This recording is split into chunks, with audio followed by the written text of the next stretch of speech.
From genetically, we definitely learned that p53 mutated clonal hematopoiesis really have the highest leukemic potential.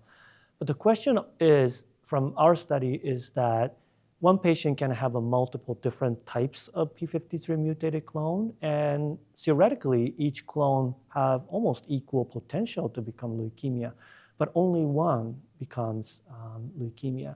And the question is, what determines that? And one finding that we found is that additional chromosomal abnormality, particularly if you lose other allele of p53, that really determines the transformation. But then what exactly determines that is another question. And I think there will be some epigenetic component that in our study, we couldn't really tease that out because we really focused on the genetic analysis. But I think the future question and future project will focus on epigenetic determinants of the clonal selection.